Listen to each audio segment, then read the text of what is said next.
What's up, guys? Jeremy back here, going to go over my top 7 diet tips. Very excited to make this video. Had a few people message me and ask specifically to go over diet tips. A few go over weight cut tips, but mostly over just day-to-day diet, because most of you guys aren't trying to cut weight. You're just trying to get in better shape and increase your life. And truthfully, diet is the place to start. But before I get into the video, I'm super excited to make especially tip, I believe it's number 6. I feel like it's a big mistake that a lot of people make in their diets, and they don't even realize if you don't know any better, you can't do any better, right? So I'm here to educate, that way you know better. On top of that, thank you guys for all of your support. My videos have been doing great. My stream's been doing great. My YouTube's doing great. Everybody's shown extreme amounts of love, and I couldn't be any more grateful. It motivates me to push through every day. We had over like 30 pre-orders on shirts. I'll still have a link in the bio below where you guys can order some more shirts. Got this Clean Cut Killers one. This was one of my favorite Bible verses. So, you know, you can message us. We'll get your shirt set up at Clean Cut Killers. And yeah, but thank you guys for everyone's support. I'm very excited. Fight night can't come soon enough. So let's get into this video. Number 1, and this one's going to seem weird. For sure, just because nobody ever just gives the advice. I'm going to tell you to eat meat. I know a lot of people that stay away from it, and if you have your own reasons, like I have a good friend, a good teammate that steers away from it because it breaks his skin out, then do what you've got to do. For me, I just think we preach balance in everything we do day to day. And so why not with our diet? If everything we do, if there's a work-play balance, if there's a balance in everything we do, there's day, there's night, then we should be eating meat and vegetables. Also, I don't know, I'm a big meat eater, but I'm also not a believer in the carnivore diet. Like I said, I believe in balance. And with that, I also think, and big tip, is you have to limit your red meat to around 2 to 3 times a week. And I'm going to tell you why. 1, eating red meat regularly is good for you. It helps balance out your iron. But it's also good to factor in other meats for different reasons. One good reason being that it'll open up the nutrient index that you're picking from. If you're only eating red meats, then you're getting the nutrients in those, and all of those are the same as white meats. But if you have red and white meats, you know, turkey, fish, chicken, there's more nutrients that you're going to get from having the variety. Also, on top of that, limiting your red meat will help lower certain issues to deal with your heart, your cholesterol, etc. And on top of that, if you add in the other meats, they're usually lower calories. So your chicken, your fish, and your turkey are usually lower calorie than beef. So that puts you eating the lower calorie meat 5 out of 7 days in comparison to eating red meat every day. Now, when I say meat, I do not mean fast food. Absolutely no fast food. I mean steak, chicken, fish. If you're going to eat a burger, make it at home on your grill. Make it one. Make sure it fits in your calories. Like, that is the big one, though, is balance. Make sure that you are eating a full nutrient complex. All right, guys, so tip number 2. And this one's going to kind of touch into tip number 1 as well. And that is to have a variety. Now, before I elaborate what I mean, I'm going to show that example in off of my previous first tip. So I said that I also didn't like a carnivore diet, like meat only diet, and I don't support those because I think that you don't get enough carbs to get a good workout. Do I think you'll lose weight on a keto low carb diet? Yes. Do I think it's sustainable and you will keep the weight off? No. I think you'll gain it back as soon as you start eating carbs, and there's negative side effects to long-term low carb. But what I mainly mean when I say variety is, for example, I have meals that when I'm not in my fight camp, when I'm in camp, my nutritionist does such a great job at making sure that I have variety. She you know, comes up with the meals, my wife cooks them, I eat them, I have it made. But outside of camp, I have to kind of come up with what I want to eat. My wife still takes care of me and makes them, unless it's on the grill, and then I grill it. But I still have to come up with what I'm going to eat. And usually there's patterns that I eat in, as most people. You have certain food you like, certain food you don't. You have certain food you eat often, certain food you don't eat very much. So keeping the variety, and here's why that's important for multiple reasons. And I'm not here to like give you a lecture on you need to do this for your diet. You could eat the same thing and lose weight, But variety is important because if I eat the same thing every day, and I can eat healthy eating the same thing. When I say the same thing, I mean something healthy. Like a lot of people will meal prep for the whole week and they'll have the same thing all week. That's fine. But if you have a food that you really like and you tough it out and you do it for 2 weeks and you eat the same food, at the end of those 2 weeks, I'm not going to say everybody, but you're going to be tired of that food, or a little bit more than you were at least, and it's no longer going to be so exciting to you. So if you keep a variety, even if you have a food that you could eat every single day, maybe you eat it 2 days in a row, and you're still losing weight through those 2 days eating that same plan, mix it up on your 3rd or 4th day. That way you can come back to it and still be as excited about it. Otherwise, you're going to kill your excitement. Give yourself some variety, and on the bright side of that also, you are still getting more nutrients on that nutrient complex that I was talking about. The more food you eat, the more likely you are to get different nutrients. We all have heard 1,000 times that the more colors on the plate, the better. And yes, I do mean that it's good to have variety in that sense, but it's better to have variety in the sense of day to day, in my opinion. With that being said, also, I think that mixing up your foods day by day like that gives you more control over your life. The downside is that you have to cook daily instead of prep once a week, but the upside is that you're not forcing yourself through something that you don't want to do. And if we're making lifestyle changes, not short-term diet changes, it has to be sustainable. Therefore, it has to have variety. All right, so tip number 3 is kind of 2 different tips all at once. It's consistency, or maybe even 3 tips all rolled into one. So this one, you're just getting a 3-fer. So consistency is key. You've heard that 1,000 times, right? What's that mean? Okay, so consistency, what that means to me is that I do it day in, day out. Don't let one bad slip become a bad diet. And what I mean by that is and when I say a slip, you should not be slipping up eating ice cream. That's not a slip. That is a mistake that you had control of, and had you prepared ahead of time, wouldn't have happened. When I say a slip, I mean you went over your calories, or you got, busy at work and you couldn't make it to get your lunch. So you had to grab this. Now you're over in your calories. It doesn't mean that you get to go home that day and eat a Baconator because you went 10 over in your calories. No, you deal with the 10 over you went, and you stay consistent. You go home and you just make your next meal your better meal. If you live meal by meal, you can always control your next meal. Therefore, let's say that you are at work, you get stuck, you eat something that puts you 10 calories over. Consistency is key. Don't kill yourself. Just go walk until you burn that 10 calories. Run, I don't care. Whatever you have to do to burn that, if that'll give you that mental ease. If you don't care that you went over 10 that day, 10 being just a nice round number, could be how much ever, more, less. And you don't want to exercise it off, that's fine. Don't expect the exact same result tomorrow. And don't get disheartened by it. Start your next day and do better the next day. But don't let that be, I went 10 over, I'm going to go home and go 100 over.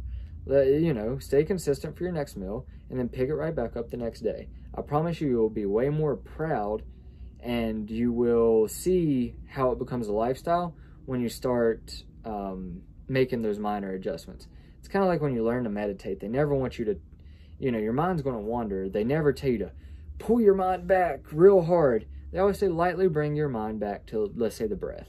And the same thing, you don't need to, ate one bad thing, I need to go run 10 miles and eat grilled chicken for the next 2 weeks, because you're not going to sustain it. We have to accept that as humans, we all mess up, and that with that being said, we can grow. Therefore, if you mess up, just carry it on tomorrow and you'll feel great. All right, so my next tip, before I even say it, I'm going to follow it with what I said the other day. Or not the other day, but my previous tip is don't overcomplicate it. And what I mean by that is don't overstress what time you're eating. Don't overstress the fact that you went to bed after you ate, because it slows your metabolism. So don't overcomplicate it, which will lead into my next tip of probiotics. Probiotics is not a weight loss magic pill. It will not give you superhuman weight loss. If you were eating in a deficit and you lost 1 pound a week, don't take a probiotic and expect to lose 5. Here's what a probiotic will do for you though. One, it will assist in your weight loss because it cleans up your stomach. It's kind of like a house. If your house is a wreck, you're not going to have good, orderly, fast function in it. But if your house is well put together, you can find things quickly and you can work them out quickly. Therefore, if you take a probiotic, it's kind of like cleaning house for your gut. Everything starts in your gut, your brain hormones, your sleep patterns, your cravings, your mood, your immune system. All these things are controlled by your stomach. And so if we put good foods and good probiotics in our stomach, then it'll be a nice, clean home, which will make our overall body more efficient. If you want just basic advantages of taking a probiotic, 1, it helps weight loss. 2, people that take probiotics and then lose weight and then continue to take probiotics are more likely to keep their weight loss down and keep the weight off, along with it being a mental trigger to keep you more mindful. With that being said, it'll also improve your mood, your skin, your everything, your energy levels. Now, it's not going to be some euphoric thing where you take it once and it makes you feel amazing. There is nothing like that. Anybody that sells you something that's supposed to make you magically in shape, feel better, have no resistance, is lying to you. There is no way to do so without discipline. There is no success without discipline. But also, a big one, especially for me or other fighters that are cutting weight, a big reason I take probiotics is my immune system. And so for me, when I'm in fight camp, I'm running a decent bit in a calorie deficit, which means that my immune system is kind of compromised, or can be. And especially in a time with all of this mess going on, I don't see why it would hurt to improve your immune system. So, and anybody that's really operating out of a heavy deficit will have immune system issues. Therefore, this will help control that. Knock on wood, I have not been sick since I started taking probiotics. Now, when I say sick, I don't mean I don't have days I don't feel good. I just mean I haven't had big sicknesses. And I've noticed an increase in my health and my happiness and just overall well-being. So, once again, not a magic pill, but definitely assists. So, and my next tip, which would be tip number 5, I believe, would be sleep. I'm sure you've heard this one before. I'm sure you'll hear it 1,000 more times because it is important. It's not the most important. Once again, do not complicate this. That's the most important. If one of these things on this pyramid that I've given you to lose weight or to increase your life falls out, just simply put it back the next day. Don't let your whole pyramid crumble. So when I say sleep will improve weight loss, what I mean is we've all had for one, it does because it balances your hormones and gives you, helps with your cravings. But mainly, and that it will boost your metabolism because your body is well maintained, rested, and it's not constantly trying to catch up 5 steps running in the mud. It's updated and healed. But in a big way it helps, and you can tell it is, and even off of a diet, take one day, sleep 10 hours that night. Take the next, sleep for 5. I bet the day that you slept 10 hours, if you slept 10 hours one Sunday and you woke up that next Monday, after 10 hours sleep, you felt better than you did off of 5. And I guarantee that. And the reason I say that is because your body's more well rested. You have to be. You're probably in a better mood. Or even if it's not super noticeable, you just notice that everything kind of goes better. And what that will do is that'll keep us in a more positive mind frame moving forward so that we can push through our diet. We all have days where we push through stuff, and then we all have days where it's like, we just can't push through it, even though we do every other day. And so with that being said, our diet is the same. It's never, once you get so far in, it becomes easy. It's about developing the consistent discipline. Consistency is key, right? Back to tip number 1. So we should stay rested so that we can mentally stay sharp enough to stay consistent. And so we don't run ourselves down and be like, you know what, I don't even care. So make sure you get rest. Tip number 6, and this is the one I'm most excited about, is the biggest mistake that I think most people make in their diet. I've been guilty of doing it before, and I just don't think people know any better. If you don't know any better, you don't do any better. And that is eating based off of your activity. I don't know why I said eating so weird. But what I mean by that, and if you have to meal prep every Sunday or every Tuesday or whatever day you have to meal prep, then I understand that you have to. But I think there's more of a benefit in cooking your foods day by day. And that would be the fact that I can control my nutrient intake in real time. If I cook my foods on Sunday, then I'm forced to eat that food Wednesday that I had made on Sunday, or to break my diet. And what that could cause to happen is, let's say that I had planned on having a really hard workout Sunday, but I went too hard Tuesday, and now I don't have it in me on Wednesday. Or I messed it up. Let's say I had planned Sunday, when I made my meals, to have a hard workout Wednesday, but I killed myself Tuesday, and now I can't push that out of me on Wednesday. And if I still eat the same amount of food that I had planned for that big day, then I'm going to gain weight because I didn't burn that many calories that day. Or it could be the opposite. Let's say that I've made my meals for Wednesday, and I didn't think Wednesday would be that tough, but I burnt 600 extra calories that I had no intention of doing, or I did an extra workout because time freed up and I wanted to, or I had to walk extra that day, or, you know, just the uncontrollables of life. I would then be under-recovered, and I wouldn't be able to go hard on Thursday. So it's, I think, updating your nutrients and eating based off of your activity level is one of the most important things you could do for your diet. Whether it be that you went harder that day and you need more food, or you went lighter that day and you need less food. It gives you the ability to update real time. Now, like I said, if you have to meal prep, then just do your best to accommodate those things, or maybe have little snacks that you can add in and out of your diet that are healthy, that you can help with your needs. Because certain days you're going to need more carbs than you've previously had. Certain days you're going to need more proteins. Because we all know that proteins heal the muscle and carbs fuel the muscle. So that would be a big tip, is to eat your nutrients day by day and focus on your macros. Seventh and final tip, and probably the one that everybody's going to be the happiest about, and it's me telling you to have a cheat day or one thing a day that you enjoy. When I say one thing a day, don't stop the video here, because I don't want you to think that you could just have one thing a day and that's the tip. When I say one thing a day, it has to be healthy. Okay, for me, when I'm outside of camp, I love honey and oat Nature Valley bars. That is not a plug. But if you guys want to sponsor me, I'm your boy. I eat a ton of Nature Valley bars. But I like granola, honey and oat Nature Valley bars. They're not too bad. Just honey and oats. But if we get down to the ground level, there is sugar from the honey. It is processed sugar in granola. And with that being said, and I usually eat it at night. Yeah, right before I go to bed.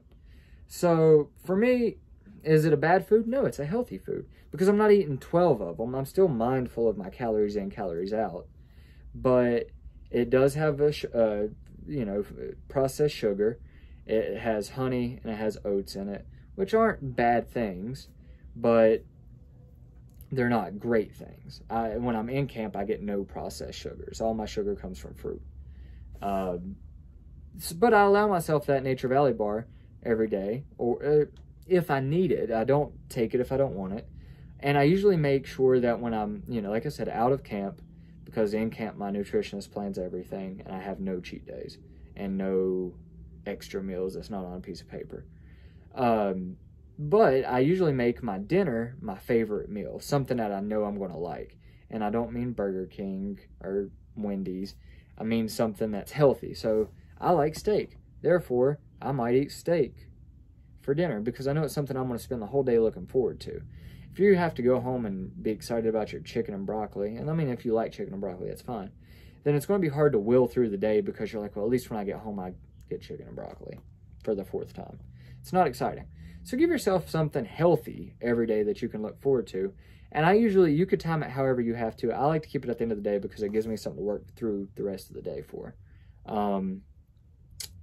Also, with that being said, I usually have Saturdays. Saturdays is my cheat day. I usually tell people not to go all out. I normally do. When I say I go all out, though, I'll go out and eat breakfast with my wife, and then we might go get some coffee with, you know, just take our little girl out to eat breakfast, and we'll get some coffee and then ride around or whatever. And then later that evening, we might all go to dinner or something and have something from a restaurant. And that's a good cheat day for me. I don't want people, and I'll come home and I'll have a dessert or something that I like if I did it at the restaurant. But I don't mean you gorge yourself on cheat day. And a lot of times I'll tell people not to have a cheat day for their first month. But that's kind of hard to mentally get through. I would say go ahead and have your first cheat day on whatever day works best for you. It doesn't have to be a Saturday. Make sure it's only once a week. And I would try to stick with just a cheat meal. I know my wife only does a cheat meal. I do a cheat day out of camp. But I think it gives you that one thing to where it's like, oh, well, it's Thursday and I'm struggling. I just got to push through today and tomorrow and I'll get to eat what I want Saturday. And then get right back on the wagon Sunday. And bonus tip, Sunday is going to be your hardest day if you cheat on Saturday because you're going to have a lot of sugar cravings. But you will get through it. Just know you got to make it till next Saturday. So that's all the tips I got for you guys. I hope this video was helpful, and I hope to see you guys back in my next video. You guys